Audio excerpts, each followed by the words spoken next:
Snake, you finally came. Just don't record this, okay? I'm not recording anything. What's this about? What I'm about to say stays between you and me. It's about the weapon to surpass Metal Gear. Do you know a researcher by the name of Clark? He works in the biotech industry, real advanced stuff. His area is bioengineering, but lately he's also gotten into genetic research. Never heard of him. Well then, what do you know about cloning? I think I've heard enough. Hold on, this is important. Cloning lets you create a genetic copy of an organism. You take the nucleus of one of its cells, and you swap it with the nucleus of an unfertilized egg from another member of the same species.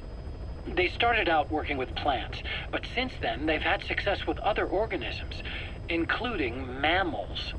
It's a hot area for a lot of places right now. Corporations, universities, research groups. There's no shortage of scientists out to get famous and patent their work, with morality taking a back seat. Isn't that a little outside your field? It's got nothing to do with my research. But I thought it might be of interest to you. Cloning, and Dr. Clark, I mean. Go on. Now, this is really highly classified stuff. But I've heard that an American biotech company has successfully cloned a human being. What's more, it happened over 10 years ago. And the researcher behind it was Dr. Clark. You've really never heard of him? I don't meet many doctors. This Dr. Clark is a complete ghost, even to others in his field. His age, where he comes from, that might not be his real name. And I can't even say for sure he's a he. Clark's employer, ATGC, its company motto is embracing your hopes, preserving talent. What does this have to do with me? Cypher.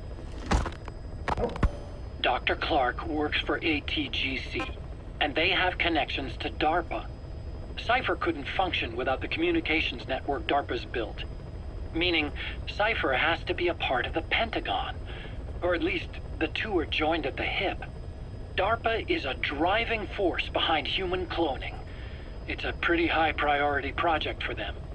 And this Dr. Clark, some say he's a pivotal player in Cypher. But that's not all. Every cell nucleus in an organism contains the genetic information for that organism. Think of it as a blueprint for life.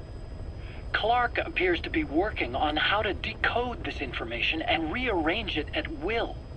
If you could do that, it would mean being able to custom design human beings for specific purposes. Can you believe that? Suppose for a moment that this is all fact. A man of your talents, if your genetic information died with you, that would be a terrible loss for mankind.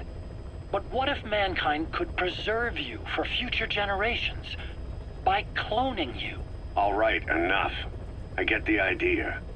Look, I know it's inductive reasoning, but this weapon to surpass Metal Gear they're developing in Africa, I believe it's something that uses this new technology. Speaking as a fellow scientist, it chills me to the bone. That's rich coming from you. If genes serve as our blueprint, then I wonder if they include an impulse that drives us to tweak the design. Can you imagine that? Genes, encoded with information that wants its children to decode it. Is life itself putting the direction of our next evolution in the hands of scientists? I guess it would take some real arrogance to believe that. And yet, it could be what Cypher's after. I think you're barking up the wrong tree. But that was an interesting story. It'd make a good movie. You have to believe me. Where'd you hear all this anyway? Where? I just overheard it in bits and pieces while I was forced to do that research for them. Right. Wait a minute. Look, I want to help you. I want to be of service here. I'm risking my life with this. Is that so?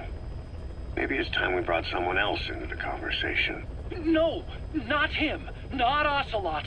You can't do this.